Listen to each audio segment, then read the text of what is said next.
Bienvenue dans ce nouvel épisode Next Talk. Aujourd'hui, on s'attaque à un sujet incontournable pour les entreprises, la directive européenne NIS2. Elle est nouvelle, un peu technique, mais surtout stratégique pour toute organisation concernée par la cybersécurité.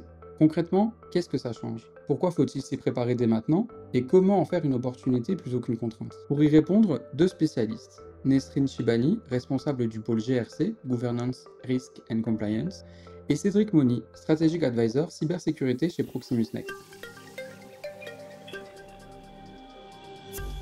Nesrine, bonjour. Bonjour Cédric. On entend de plus en plus parler de NIS 2 et beaucoup d'entreprises ont du mal à se positionner et ont du mal à savoir exactement ce que c'est. Est-ce que tu peux nous en dire un peu plus et nous dire si de ton point de vue, les entreprises doivent considérer NIS 2 comme une contrainte ou comme une opportunité? D'accord.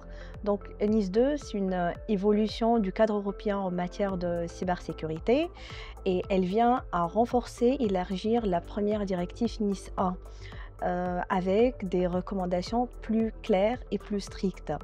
Pour répondre à ta deuxième question, c'est une opportunité car elle pousse les entreprises à revoir leur posture cybersécurité d'une façon assez générale, avec plus d'assurance au niveau de résilience, une couche de plus sur la gestion de risques et surtout impliquer la direction.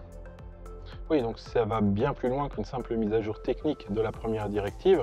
On est sur un élargissement du périmètre, une augmentation du nombre d'entreprises concernées et une précision sur certaines exigences autour de la gouvernance, la notification d'incidents et la gestion de la chaîne d'approvisionnement. Exactement. Donc auparavant, la NIS 2, elle est concernée que par les infrastructures, grandes infrastructures critiques. Actuellement, il y a des PME qui sont concernées s'ils jouent un rôle important dans la chaîne d'approvisionnement ou qui sont des secteurs sensibles. Ce qui change profondément, c'est qu'on va passer d'une logique de conformité à une logique de sécurité. Il ne va plus suffire de dire je dispose d'une politique de sécurité, il va falloir montrer et démontrer que les dispositifs en place sont opérationnels et fonctionnent comme attendu. Oui, exactement. Une simple politique de sécurité, ça ne suffit pas. Il faut toujours identifier les risques liés, alerter pour les incidents. Et donc, dans ce sens, il y aura des audits par les autorités compétentes, il y aura des comptes à rendre, il y a des sanctions en cas de manquement.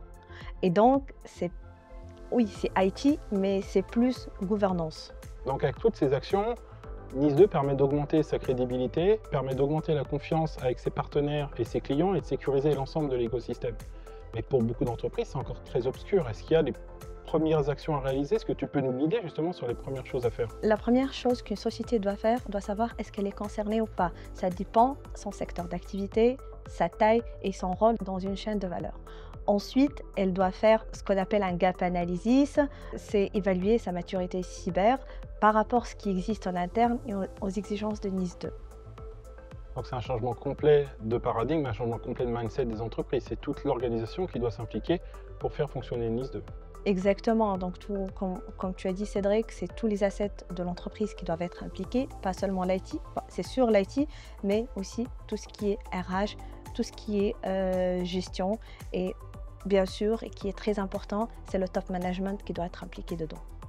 Donc la première action, c'est le diagnostic. C'est vraiment important pour pouvoir structurer une démarche dans le temps, cohérente et réaliste par rapport à l'organisation et par rapport aux exigences de la directive. Exactement.